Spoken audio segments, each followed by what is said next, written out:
Do you want to know the simplest, easiest smartphone camera tip? This is such a simple tip. It's crazy and will take you 5 seconds to learn. When you're taking a shot, just tap on the screen and use this slider to set exposure manually. Quite often, reducing the exposure will make your image look nicer.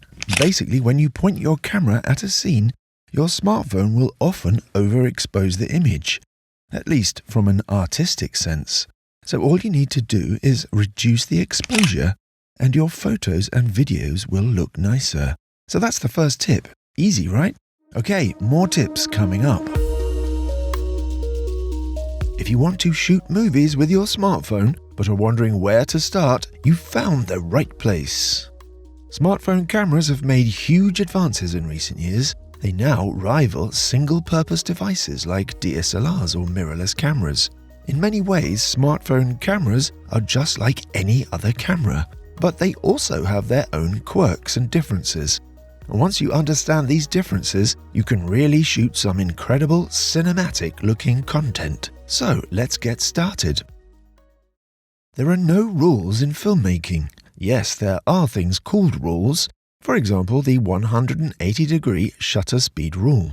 But these so-called rules aren't there to be observed thoughtlessly. They're guides to help you understand how your camera works. And once you understand, you can make better creative choices. If you decide to use the 180-degree shutter speed rule, that's a creative choice. If you don't, that's also a creative choice. So don't be ruled by rules. Be guided by them. Smartphones now come with great inbuilt stabilization, and generally speaking, the newer your device, the better, as stabilization technology is improving all the time. There's 2 types of inbuilt stabilization, EIS and OIS. So that's electronic image stabilization or optical image stabilization. Nearly all modern smartphones use EIS, which manipulates the image to remove shakiness. The downside of EIS is that it can reduce the quality of your image, or it can reduce your resolution options. For example, on my Samsung Note 20 Ultra, when I switch on Super Steady, the max resolution I can shoot in is reduced from 8K to 1080p HD. Less common is OIS, which uses physical components to move either the lens or sensor. In other words, there are actual moving parts used to reduce shakiness. Some phones allow you to switch inbuilt stabilization on and off. You might want to do this if it's reducing quality or when using a gimbal. Usually when using a gimbal, it's better to allow the gimbal to do all the work, rather than have 2 systems which can sometimes work against each other. 3-axis motorized gimbals have been around for a while. They're like mini Steadicams, but much cheaper and smaller. The most popular gimbals for smartphones right now are the DJI Osmo Mobile 3 and 4. These ones can help you get smoother moving shots as well as fold up and fit into your pocket. But they come in all shapes and sizes. So if you're thinking of adding extras to your smartphone like filters, lenses or mics, then you might want a bigger gimbal. So just make sure the gimbal you choose has an adequate max payload to cover your smartphone and any extras you want to add. If you want shots where the camera isn't moving, then you can use a good old tripod. While there are tripods designed for smartphones, you can use pretty much any tripod. However, you will need to get yourself a clamp like this, which allows you to mount your smartphone. But personally, I have a whole host of different sized tripods, so I can choose from one of these, depending on what I'm filming.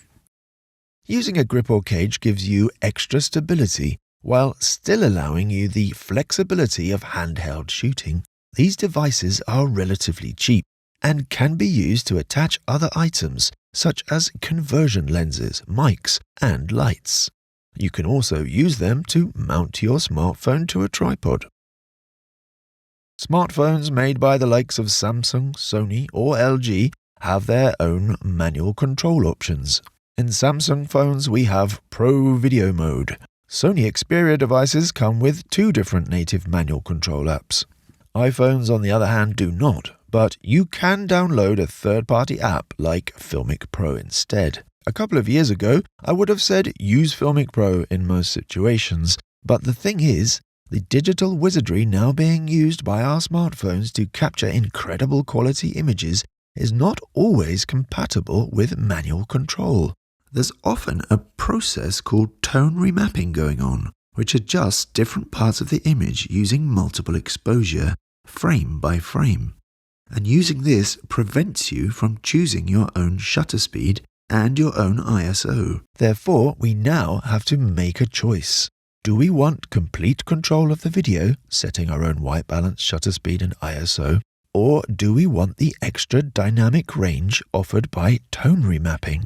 On the other hand, if you want to achieve the film look, which means to make your video look like it's shot on film, then you will certainly need manual control, which means sacrificing that digital wizardry. Like I said earlier, it's a creative choice, but definitely something to think about when shooting video with your smartphone. But even if you choose to use HDR functions on your phone, you should still be able to gain manual control of your focus using an app. Whether you are using an app for full manual control or your device's native camera app, before you hit record, it's a good idea to lock exposure and focus. When you move the camera, or things within the frame move, in auto mode the focus and exposure can shift during the shot. Unless you want this effect for a creative reason, or if you're walking and vlogging, for example, this is usually quite distracting for any viewer. As I said at the beginning of this video, you can usually lock exposure and focus using your native app. Just choose the area you want to focus on and expose for, and then tap and hold. In my Samsung Note 20 Ultra, a circle goes yellow to show it's locked. If you use an app like Filmic Pro or MC Pro 24fps, you get even more control over focus and exposure. With a third-party app, you can control ISO and shutter speed. If we don't control ISO, then in low-light shots, your smartphone will most likely push the ISO too high, and you will get a nasty thing called digital noise. And if we don't control shutter speed, then in situations where it is too bright, the phone will increase the shutter speed, and this removes motion blur in the image and gives your image a more harsh digital look. As smartphone photography and filmmaking have taken off, companies like Moment and Moondog Labs have designed lenses which convert your smartphone lens, hence the name conversion lenses. Essentially, they sit over the existing lens and alter the look. For example, anamorphic lenses are very popular as they give your images a cool, widescreen look, and these distinct lens flares. There's also telephoto lenses, which narrow the field of view and perhaps add a little shallow depth of field. Or you can choose a ultra-wide angle to give yourself an even wider field of view.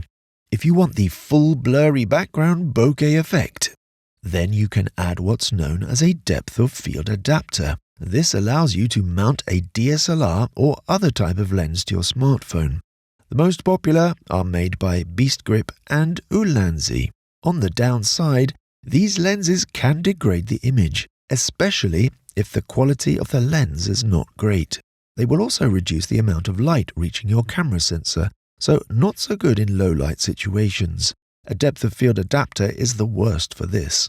So also watch out for lenses which cause distortion and shadowing in the image, and usually these are the cheaper, more tempting items. New smartphones often have excellent microphones inbuilt. They can certainly do a job in the right situation. But in filmmaking, the saying is that audiences will tolerate all kinds of low-quality images, but not bad audio. If you're just recording background ambience, then your smartphone's inbuilt mics will probably be okay. But if you're recording voice and you want that nice, rich sound to be recorded, you will probably need to add a microphone to your setup. Recording good audio is mostly about distance. The further you are from the mic, the more echoey your voice will sound, and the more background noise will intrude. If you're pretty close to the microphone, it's actually quite good quality. So if you wanted to stand at more of a distance, then it might not be such a good option. You might need an adapter to connect a microphone to your smartphone, unless your smartphone has a 3.5mm headphone socket. But many new phones are actually removing these. There are mini shotgun mics which you can clip to your smartphone. Personally, I've found these to be of limited use. Probably the best way to record audio is by using some kind of clip-on mic, either with a cable or using wireless Bluetooth. I found the ones with a cable can produce great results and are very affordable, no more than say $15 or $20. Whatever camera you are shooting with, DSLR, Arri Alexa or smartphone, the basic principles of filmmaking will help you create awesome cinematic footage. And those principles are framing, camera movement, lighting and editing. You can add bokeh, lens flares, a widescreen look and so on, but without those principles, you will struggle to achieve something that looks really professional. And don't forget, it's the editing stage where you transform your video clips into something special. You can edit on a desktop computer or a laptop using programs like Final Cut Pro or Premiere.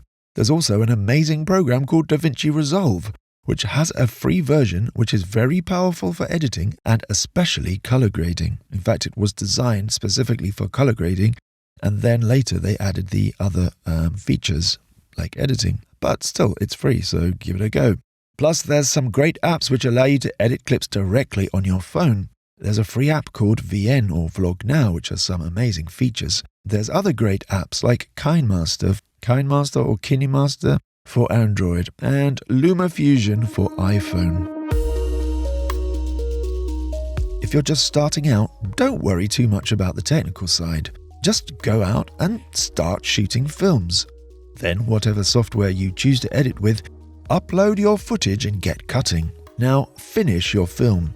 Your first film will be bad, probably, but you need to finish it, okay? Now go out and shoot another one, because when you shoot this second film, what you learned from editing your previous movie now informs all your shot choices for this one. All those shots you wished you had when you were trying to cut that clumsy footage into something not too clunky and ugly, all that pain and sweat will now drive you to get better footage. There's no way you're going to go through that pain again, right? So you return with the footage for your second film, and guess what? Lo and behold, it's a little bit less painful to edit than the last one. Now, finish this film and make another one. That's right, it's time to make your third film already. Wow, that time passed quickly, didn't it? So you start filming and this strange feeling comes over you.